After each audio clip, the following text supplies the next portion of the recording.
मन धागा धागा जोडते नवा मालिकेच्या आजच्या भागामध्ये आपण पाहणार आहोत. आदर्श दादा सार्थकला म्हणत असतो की आज जे काही घडलंय ना ते बरोबर घडलेलं नाही. त्याच्यावर आपल्याला नक्कीच काहीतरी सोल्युशन काढलंच पाहिजे.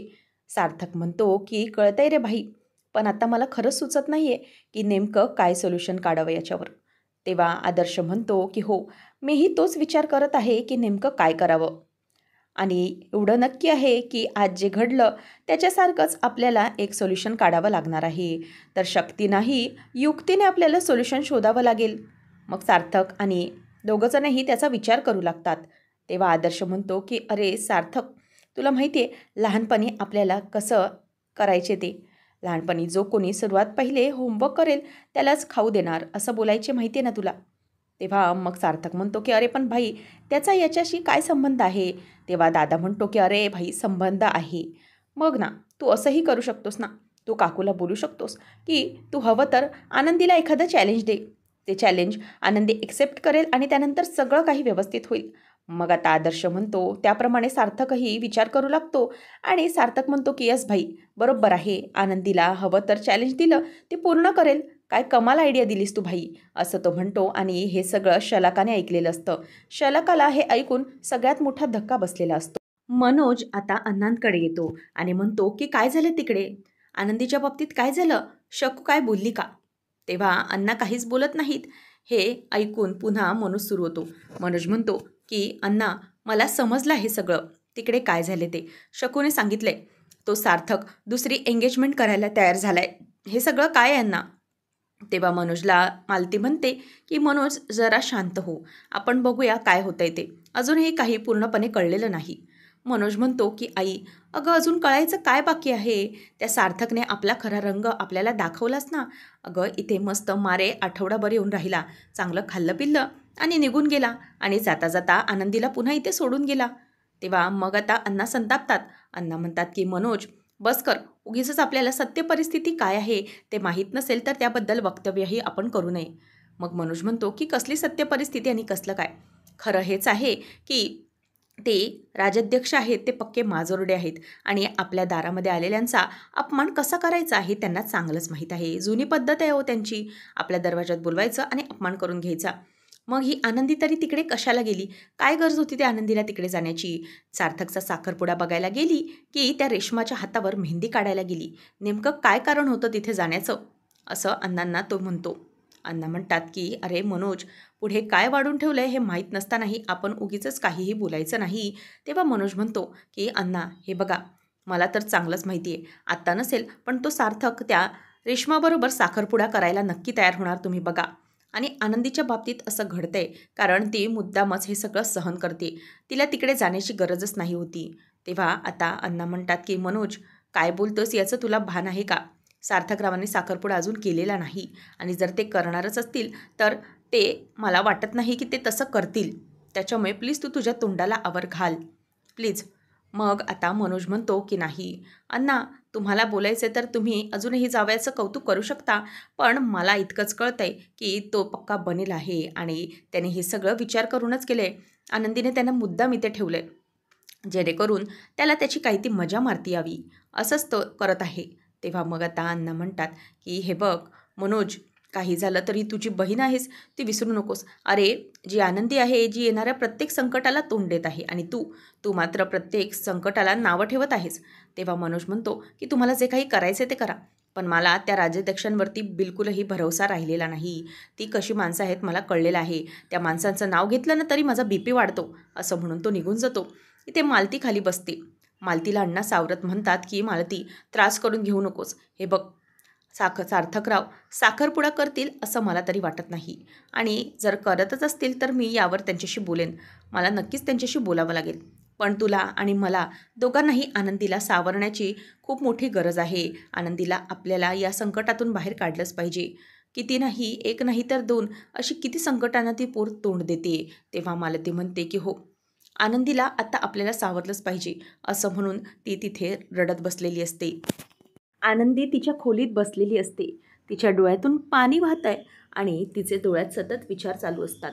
सार्थकचा फोन बाजूला वाजत असतो. तिचं त्याच्याकडे अजिबातच लक्ष नसतं आणि ती तिच्याच विचारांमध्ये रमलेली असते.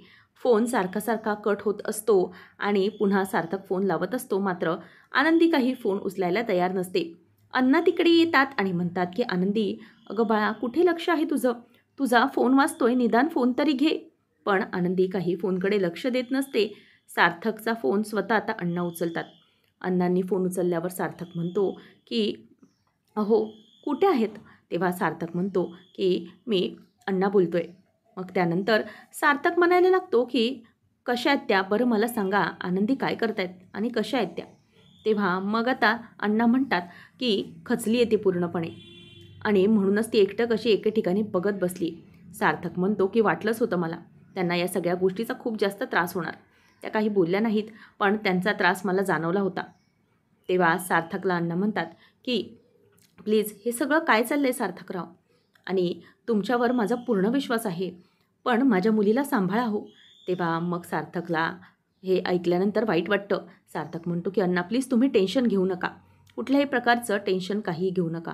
तुम्हाला मी हवं तर शब्द देतो, काही झालं तरीही आनंदीला मी अंतर देणार नाही. आनंदीच्या बाबतीत मी कधीही अन्याय होऊ देणार नाही.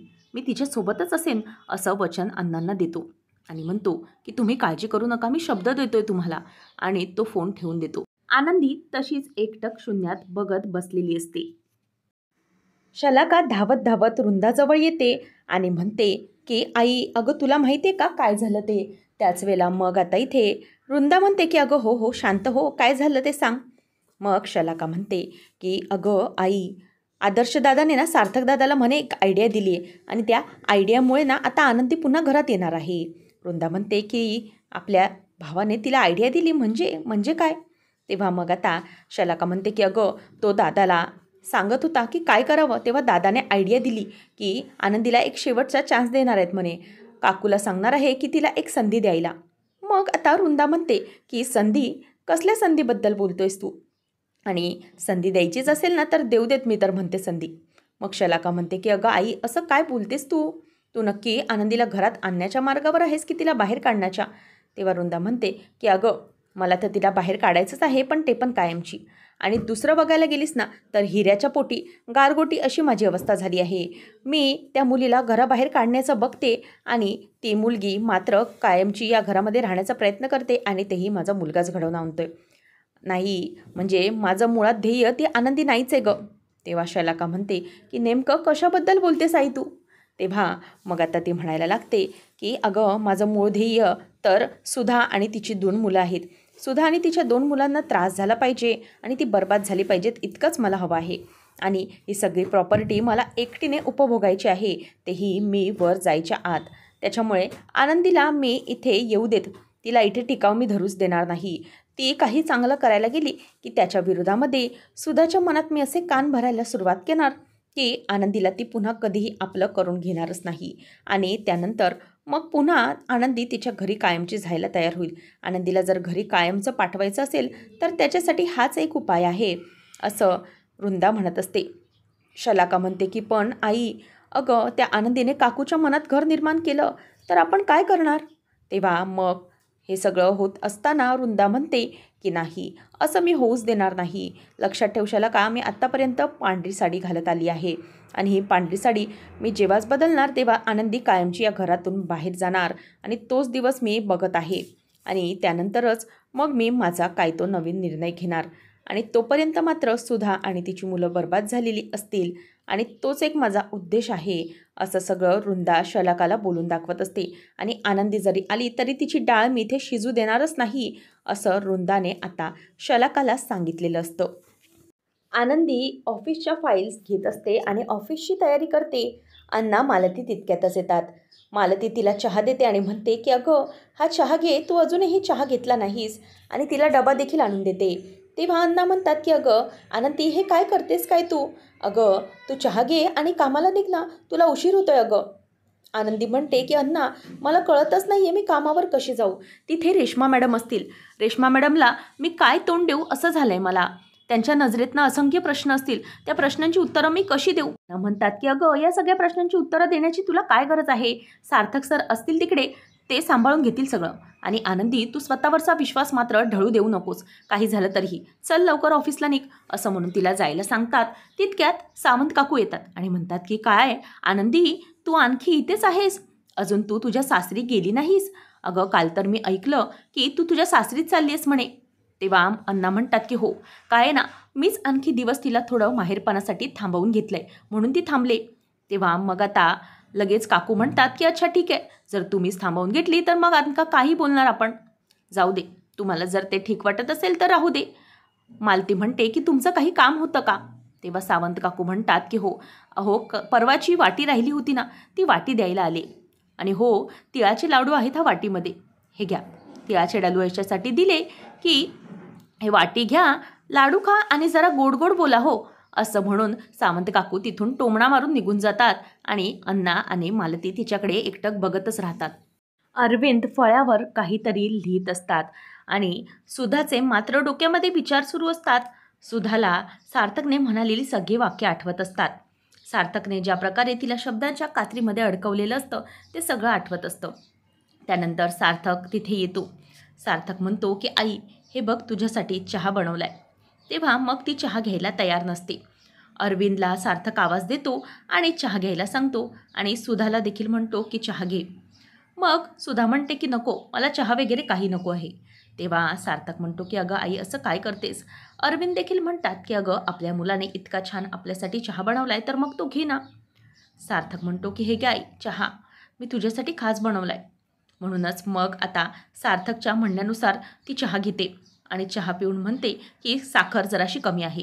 तेव्हा तो 2 चमचे साखर घालतो आणि म्हणतो की आई, अगं चहाला साखर नाही आहे तुला कसं समजलं? तेव्हा सुधा म्हणते की चव घेतल्यावर कळलं ना. मग सार्थक म्हणतो की तेच तर मला म्हणायचं आहे तुला. तेव्हा मग आता सुधा म्हणते की नेमकं काय म्हणायचं सार्थक यातून तुला? सार्थक म्हणतो की आई, अगं मला जे म्हणायचं आहे ना ते तुला चांगलंच माहीत आहे. चहाला टेस्ट केल्याशिवाय, परीक्षा घेतल्याशिवाय तो कसा आहे, गोड आहे की कडू, हे तुला समजणार नाही. तसंच असतं अगं. आनंदीच्या बाबतीत पण मी तुला हेच समजवतोय. जर तिचा सहवासच तुला लाभला नाही तर तुला कसं समजेल की ती कशी आहे? तेव्हा मग सुधा उठून म्हणते की नाही, मला तिचा सहवासच नको आहे आणि ती नकोच आहे या घरात आणि ती मला सून म्हणून मान्यच नाही, तर मग तिची परीक्षा घेण्याचं काय अर्थ आहे? तेव्हा मग सार्थक म्हणतो की अगं आई, असं का करतेस तू? तू तिच्याबद्दल इतका वाईट विचार का करतेस? असं काय केलं आहे का आनंदीने? आणि तू तिच्याबद्दल इतका चुकीचा विचार का करतेस ना, मला तेच माहीत नाही. सुधा म्हणते की मला तिच्याबद्दल काहीही माहिती नाही, कारण मी तिच्याबद्दल कधीच गैरसमज करून घेतला नाही. जो समज आहे तो खराच आहे. तेव्हा मग सार्थक म्हणतो की आई, खरंच हे जे गैरसमज आहेस हे तूच तुझ्या मनात निर्माण केलेस की आणखी कोणीतरी तुला भरवलं या बाबतीत, आनंदी बाबतीत? तेव्हा मग सुधा म्हणते की आता तुला हेही वाटायला लागलंय की मी कोणाचं तरी ऐकून तुझ्या बायकोशी किंवा तुझ्याशी वागते. जर असं वाटत असेल तर प्लीज शांत हो, मी असं काहीच करत नाही आहे. सार्थक म्हणतो की आनंदीला एक संधी दे प्लीज, हात जोडतो. तुझ्याकडे मी आजपर्यंत काही मागितलं नव्हतं, आत्ता मागतोय. आत्तापर्यंत तुझा शब्द प्रमाण म्हणून मानत आलोय, पण आत्ता तू माझं प्लीज ऐक. आनंदीला एक संधी दे. तेव्हा ती म्हणते की अच्छा, म्हणून तू हे चहा आणण्याचं नाटक केलंस वाटतं. ठीक आहे, मला हा तुझा चहाही नको आहे आणि आनंदीही नको आहे. मला या घरात मला आनंदी नकोच आहे सार्थक, असं म्हणून तिथून आता सुधा निघून जाते आणि सार्थक तिथल्या तिथे निराश होऊन उभा राहिलेला असतो. आनंदी कामावर आलेली असते. त्यावेळेला शकू तिला म्हणते की ताई, काय झालं, काही समजलं का? तेव्हा आता ती विचारत असताना तिथून समोरून रेश्मा येते. रेश्मा येऊन म्हणते की आनंदी, तुला जे मी काम दिलं होतं ते झालं का काम? तेव्हा आनंदी म्हणते की नाही रेश्मा मॅडम, झालंच आहे. आनंदीला आता रेश्मा खेकसून म्हणते की झालंच आहे म्हणजे काय? किती दिवस झाले तुला ते काम देऊन, तुला ते करता आलं नाही का? आनंदीला ती म्हणते की मी हे सगळं एक्सपेक्ट केलं नव्हतं, इतक्या दिवसांमध्ये काम पूर्ण झालंच पाहिजे होतं. आनंदी म्हणते की ते थोडं प्रॉब्लेम. तेव्हा सार्थकच्या बाबतीत ती बोलते हे रेश्माला समजतं. रेश्मा म्हणते की ते काहीही असो, तुला मी काम दिलं होतं ते वेळेत पूर्ण केलं का नाहीस? पुढच्या भागामध्ये रेश्मा आनंदीवर खूप ओरडत असते. आनंदी म्हणते की मॅडम, घरी थोडे प्रॉब्लेम होते म्हणून. रेश्मा म्हणते की ठीक आहे, तुझ्या घरी प्रॉब्लेम होते म्हणून, पण माझं काय, माझ्याही आयुष्यात किती प्रॉब्लेम्स आहेत. कालच माझी एंगेजमेंट मोडली आहे, तरीही मी ते सगळं त्रास दरवाजाच्या बाहेर टाकून इथे ऑफिसमध्ये प्रवेश केला आहे आणि काम करतेच आहे ना मी पण. मग तुला ते काम असं अर्धवट ठेवण्याचं कोणी सांगितलं होतं? आनंदीच्या फाईल्स ती चेक करते आणि म्हणते की हे काय काम केलंयस तू? असे फालतू डिझाईन्ससाठी मी तुझी वाट बघू का? असं म्हणून आनंदीच्या समोरच ती तिच्या ज्या फाईल्स असतात त्या फाडते आणि हे सगळं सार्थक बघतो. आणि त्यानंतर मग आनंदी पुन्हा कामाला लागते. सार्थक आनंदीला म्हणतो की प्लीज रेश्मा जे काही बोललं ते तुम्ही मनावर लावून घेऊ नका. तेव्हा मग आनंदी म्हणते की अहो सार्थक सर, ते जे काही बोलले ते अगदी बरोबर होतं. मला माझं काम व्यवस्थित केलं पाहिजे. हा माझ्या करिअरचा प्रश्न आहे. हे जर काम व्यवस्थित मी केलं नाही ना तर माझ्या करिअरवर धोका असू शकतो. म्हणून प्लीज मला काम करू द्या सर, असं आनंदी म्हणायला लागते. अशाच अपडेट्ससाठी आताच आपल्या चॅनलला सबस्क्राईब नक्की करा.